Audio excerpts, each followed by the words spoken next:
파리 생제르맹이 이강인의 경쟁자가 될 수도 있는 가브리 베이가를 영입한다는 이야기가 나오고 있습니다.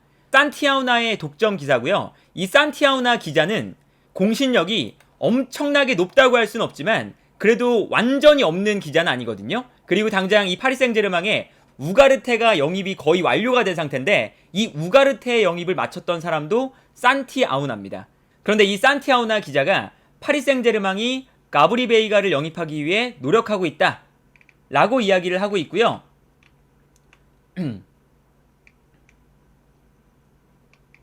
조금 더 읽어보면 가브리 베이가의 방출 조항 바이아웃은 4천만 유로 조금 더 읽어보면 베이가의 방출 조항 바이아웃은 4천만 유로고 아마도 파리 생제르맹이 지불할 수 있는 금액이고 셀타비고와 협상이 성공했을 것으로 추정되는 금액입니다 라는 이야기를 하고 있습니다. 그리고 여기에 더해서 이번 주말에 메디컬 테스트까지 완료하는 것이 파리 생제르맹의 계획입니다 라는 이야기를 했어요. 그리고 마르카에서도 파리 생제르맹이 가브리 베이가 영입에 매우 가까워졌다. 그리고 주말에 메디컬 테스트를 통과할 것으로 예상이 된다 라고까지 나왔습니다. 물론 르 파리지앵에서는 그렇게까지 파리 생제르맹과 베이가가 가깝지는 않다. 베이가를 노리는 팀이 현재 너무나 많기 때문에 파리 생제르맹도 베이가를 노리는 팀 중에 하나일 뿐이다 라고 이야기를 하긴 했습니다. 그런데 어쨌든 엔리케 감독이 파리 생제르맹으로 오면서 라리가에서 유망한 자원들을 원하고 있다 라는 이야기가 계속해서 나오고 있었거든요. 그러한 관점에서 본다면 베이가 또한 2002년생 매우 어린 자원이고 지난 시즌 라리가에서 11골을 넣었던 미드필더입니다. 그렇기 때문에 파리 생제르맹이 충분히 원할 수 있는 자원이다 라는 생각이 드는데 여기서 이제 우리가 생각해봐야 되는 건 과연 이강인 선수와 겹칠 것이냐 안 겹칠 것이냐 이거를 아무래도 살펴봐야겠죠. 그런데 여기서 간략하게 짚고 넘어가자면 이강인과 베이가의 스타일은 확연하게 다르다. 다만 포지션적으로 겹치는 부분이 있을 수도 있다 정도가 되지 않을까 해요. 베이가는 지난 시즌 중앙 미드필더로 뛰었지만 이강인 선수처럼 볼을 소유하고 패스를 뿌려주는 유형은 아니고요. 이 선수는 직접 공간으로 침투해서 득점을 만들어내는데 특화가 되어 있는 선수입니다. 그래서 이 선수가 사실은 세컨드 스트라이커로도 뛸 수가 있는 자원이거든요. 쉽게 설명하자면 중앙 미드필더로 뛰는 하베르츠 혹은 과거의 캐디라 아니면 이 맨시티에서도 균도안의 대체자로 베이가를 원한다 이런 이야기가 나왔잖아요. 물론 균도안은 기술적으로도 뛰어나지만 균도안은 침투하는 데 뛰어난 선수이기 때문에 베이가도 중앙 미드필더 라인에서 그러한 침투 플레이를 잘 가져가는 선수다. 그래서 실제로 이 베이가가 지난 시즌에도 중앙 미드필더로 뛰었지만 11골을 기록했던 선수였습니다. 일단 이 선수가 셀타비고에서 셀타비고가 4-1-3-2 전형을 쓸 때 공격형 미드필더 내지는 세컨드 스트라이커에서 뛸 때가 많았었고요. 셀타비고가 3백을 쓰면서 3-4-3 전형을 만들 때는 베이가가 중앙 미드필더로 나왔어요. 그런데 여기서 중앙 미드필더의 역할을 수행하기보다 사실상 베이가는 공격할 때 올라가서 원톱의 옆에서 세컨드 스트라이커처럼 뛰었고요. 여기서 셀타비고가 3백에 한 명이 올라와주면서 베이가가 올라간 자리를 채워주는 이러한 형태로 경기를 운영을 했었습니다. 그래서 베이가는 최전방 공격수가 수비수 한 명을 끌고 내려올 때 그 순간 공간으로 침투해서 득점을 만들어내는 이러한 패턴을 셀타비고에서 많이 보여줬었거든요. 예를 들어 이 장면을 보면 베이가가 공격을 시작할 때는 중앙 미드필더로 뛰고 있습니다. 그런데 최전방에 있는 공격수가 볼을 받는 순간 베이가가 전방으로 올라가기 시작해요. 그리고 볼을 받은 최전방 공격수가 수비수를 끌고 내려오고 있는 상황이죠. 이때 볼을 받아서 최전방 공격수가 옆에 있는 미드필더에게 패스를 보내주는데 그 순간 베이가의 움직임을 보면요. 순간적으로 최전방 공격수가 수비수를 끌고 내려온 상태다 보니까 베이가가 미드필더 라인에서 조금씩 올라가더니 상대 수비 뒷공간으로 침투를 해 들어갑니다. 그리고 셀타비고는 공간으로 침투해 들어가는 베이가에게 패스를 넣어주면서 순식간에 베이가가 상대 수비 뒷공간을 무너뜨리고 있는 장면을 볼 수가 있죠. 그리고 여기서 베이가가 득점까지 기록하는 모습을 볼 수가 있는데 다른 장면에서도 마찬가지예요. 이 장면도 보시면요.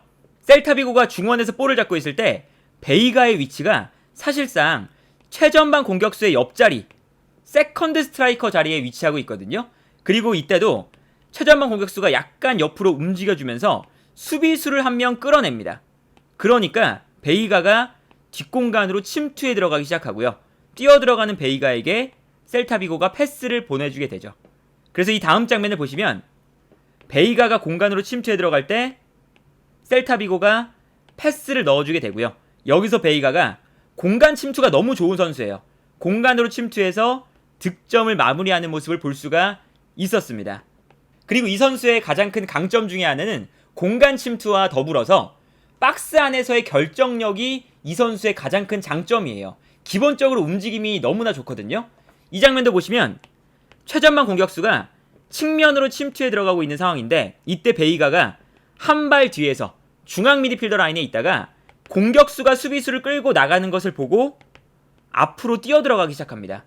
그리고 측면에서 크로스가 올라오는 상황인데 이때 베이가가 상대 수비의 사이 공간으로 순식간에 침투에 들어오기 시작해요. 이 움직임이 너무나 좋거든요. 그래서 크로스가 올라올 때 베이가가 후방에 있다가 앞쪽으로 빠르게 잘라 들어가면서 이 앞 공간에서 크로스를 받아서 득점을 만드는 모습을 볼 수가 있습니다. 그래서 기본적으로 이 베이가와 이강인은 애초에 스타일상 다른 유형의 선수다 라고 볼 수가 있겠고요. 그리고 베이가를 영입한다는 뜻은 만약에 파리 생제르맹이 역삼각형 미드필더 라인을 형성을 했을 때 이강인 선수를 확실하게 오른쪽 측면 공격수로 생각하고 있다 라는 생각이 들거든요. 일단 파리 생제르맹은 수비형 미드필더 자리에 베라티가 고정이 되어 있고 앞에 위치한 요 두 자리에 어떤 선수가 뛰느냐 이것이 다음 시즌의 포인트라고 할 수가 있겠는데 그런데 현재 파리 생제르맹은 중앙 미드필더 자리에서 주전으로 뛸 수 있는 선수가 비티냐, 솔레르, 파비앙 루이스 이렇게 3명의 선수가 있고요. 여기에 더해서 우가르테도 영입이 거의 확정된 상태고 그리고 어린 유망주지만 중앙 미드필더인 은두르도 영입이 거의 확정된 상태입니다.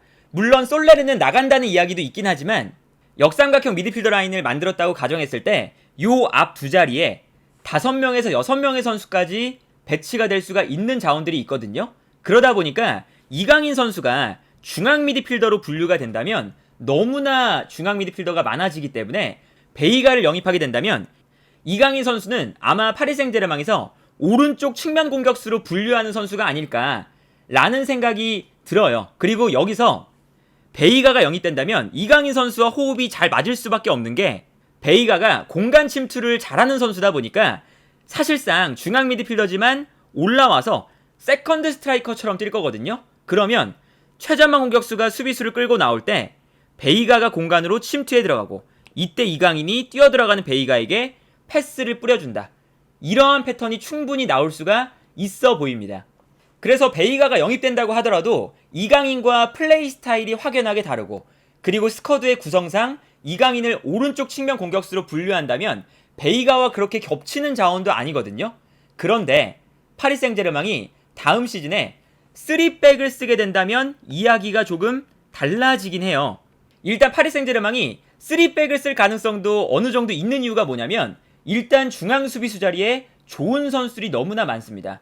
일단 마르키뉴스가 있고요. 킴펜베가 있고 다닐루가 있고 여기에 더해서 슈크리니아르와 리카 레렌데스까지 영입이 될 가능성이 높죠. 그리고 여기에 더해서 무키엘레까지 있거든요.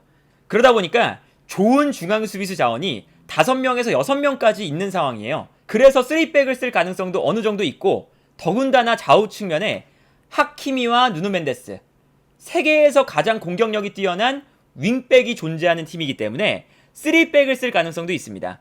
그러다 보니까 파리 생제르맹이 3백을 쓰면서 3-4-3 전형을 쓰면 베이가를 중앙 미드필더로 쓰고 이강인을 오른쪽 측면에 쓴다. 이렇게 될 수가 있지만 만약에 파리 생제르맹이 중앙 미드필더도 아까 많다고 말씀을 드렸으니까 5-3-2 전형을 쓰게 되면 자연스럽게 최전방에 있는 음바페와 네이마르 이 2명의 선수가 고정이 될 거고 수비형 미드필더 자리에는 베라티가 고정이라고 생각한다면 요 중원 라인에서 이강인과 베이가가 주전 경쟁을 할 수도 있는 중앙 미드필더 자원으로 분류가 될 수도 있죠. 아까도 말씀드렸지만 중앙 미드필더가 애초에 비티냐, 우가르테, 솔레르, 파비앙 루이스, 은두르 여기에 플러스 베이가나 이강인 이렇게까지 늘어날 수가 있기 때문에 3-5-2 전형을 썼을 때는 최전방 자리에 음바페와 네이마르가 고정이니까 이강인 선수가 중앙 미드필더로 분류되면서 베이가와 주전 경쟁을 할 수 있는 여지도 어느 정도는 존재한다 라고 볼 수가 있겠고요. 하지만 계속 말씀드리는 것처럼 이강인과 베이가는 스타일이 너무나 확연하게 다릅니다. 그래서 디 애슬레틱에서 베이가를 분석한 기사가 있는데 여기서 어떻게 이야기를 하냐면 베이가는 경기당 평균 41.7개의 터치를 기록했는데 이 기록은 유럽 5대 리그의 전체 미드필더 중에서 하위 7%에 해당하는 비율입니다. 그만큼 중앙 미드필더 라인에서 볼 터치가 적은 선수고요. 다만 상대 지역에서의 터치는 미드필더 중에서 상위 11%에 속합니다. 이 뜻은 뭐냐면 이 선수가 중앙 미드필더 라인에서 볼을 소유하고 패스를 뿌려주는 이러한 역할을 잘 못하는 선수고 정말 세컨드 스트라이커처럼 올라가서 공간으로 침투해 들어가는데 특화가 되어 있는 선수라는 뜻이거든요. 이러한 특징을 보면 이강인과 확연하게 다른 선수라는 걸 알 수가 있고 파리 생제르맹은 기본적으로 보통 볼 점유율이 높은 축구를 하기 때문에 베이가가 중원에 배치가 된다면 이강인처럼 볼 소유가 좋은 선수가 무조건 배치가 돼야 돼요. 이렇게 스타일이 확연하게 다르다 보니까 이강인과 베이가는 서로 경쟁하는 자원이 아니라 서로 공존할 수 있는 자원이 아닐까라는 생각이 드네요.